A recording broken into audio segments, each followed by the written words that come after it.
I want to talk to other people who are experiencing this as well.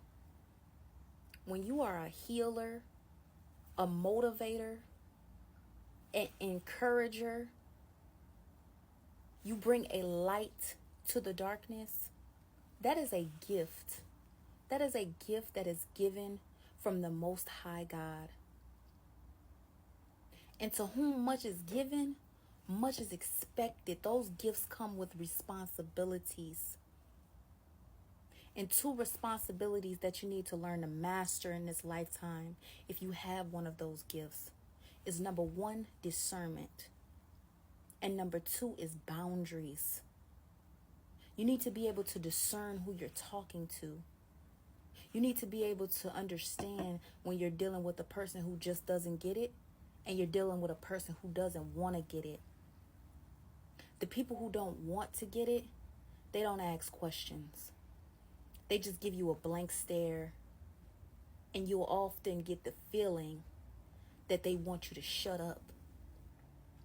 You'll feel like they're rushing you through the conversation. You'll feel silenced around these type of people. They don't want to hear what you have to say. These people often change the subject immediately after you're done talking because they are uncomfortable with growth. They are uncomfortable with change. And you just riled something up in them, and they may actually despise you for talking about that. And then there are people who just don't get it, but they want to get it, and they'll eventually get it. These people ask questions. These people listen instead of over talking you. These people listen instead of trying to interrupt. And they soak up what you give like a sponge. They soak it up. And over time, you'll see them gradually change. Over time, you'll see them putting in that work. And you'll know, like, wow, all my motivating and encouraging didn't go to vain. It didn't go to waste. The further along you go in your journey, you'll be able to discern these people immediately. You'll be able to listen to their conversation. You'll be able to throw out little fillers just to see how they feel about that. And based on their response, you'll be able to either open up and continue to pour, or you close up and you keep it pushing. And it's nothing against them. It's about adhering to your boundaries. That's that number two, those boundaries. Those boundaries, they protect your joy. They protect your peace. They protect your sound mind.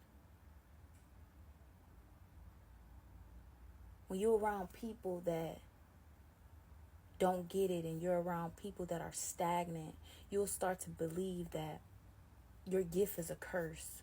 You'll start to believe that your gift is a burden. You'll start to ask, well, why did you give me this gift if I'm around nothing but dark people? Why would you give me this gift if you knew that people weren't going to change? You're around the wrong people. You're pouring into the wrong pots. You're pouring into the wrong cups. We don't pour into bottomless cups. We don't do that.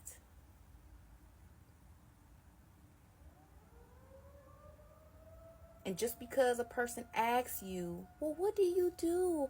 Well, what do you do to get your skin like that? Well, what do you do to have so much joy? Well, what do you do to... Every question, well, what do you... is not a person that actually wants to know. Some of those people are energy vampires. Some of those people are asking your tactics, and they're asking how you do this and how you do that so that they can block you. So you got to be able to discern the questions as well. Discern where the questions are coming from and whom they're coming from. So that discernment and those boundaries go hand in hand and hand in hand in hand. Okay?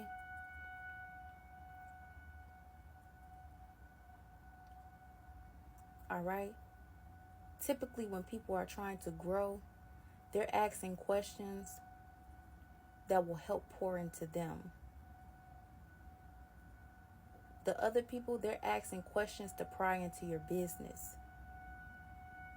Why are you so focused on my business when you should be focusing on the gift that I am bringing? Okay? When you go to the doctor, are you asking the doctor, well, doctor, where did you graduate from? And how many kids do you have? And this and this and that. Maybe a primary care doctor, but not the doctor that's performing your surgery. That's to save your life. You're not getting in all up in his business. Want to know every detail of his life. No, you need to know, do you know how to do what it is I need you to do? Long story short, do not cast your pearls before pigs. Your pearls are what's valuable to you. Your pearls are your gifts. These pigs are rebellious. They're scoffers. They're mockers. These pigs roll around in the mud. They're ignorant.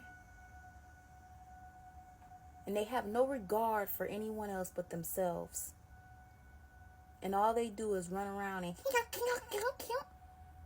that ain't even a pig. What was that? I don't know what that was.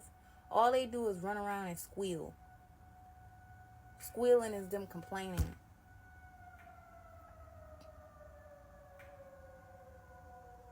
You don't give what's valuable to these people.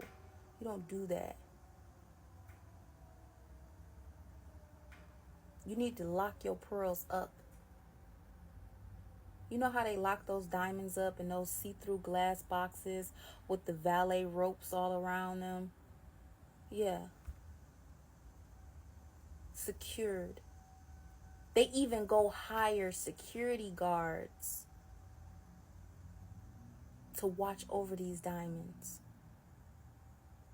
They paying whole salaries just to protect what they think is valuable. You need to start seeing yourself as valuable. You are much more valuable than diamonds and rubies and gold. You are way more valuable than that. You're worth more than that. You need to see yourself as worth more than that. You need to start seeing your energy as a privilege. Your energy is a privilege. It's a privilege to get what you got. There are life coaches out here that's charging $1,000 just to sit and talk with them. Because why? They realize their value. They realize that this don't just happen. This don't just pop up. But here you is in your small town, big city, wherever you at, and you around your family members, or you around your friends, you trying to motivate them, and you trying to encourage them, and you trying to do all this, and that other, and they like, oh, there she go again, there he go again, talking about the same stuff, talking about some stuff he learned. You're only learning that which resonates with you. You are only rediscovering that which you already are. That's why it excites you, because that's whom you already are.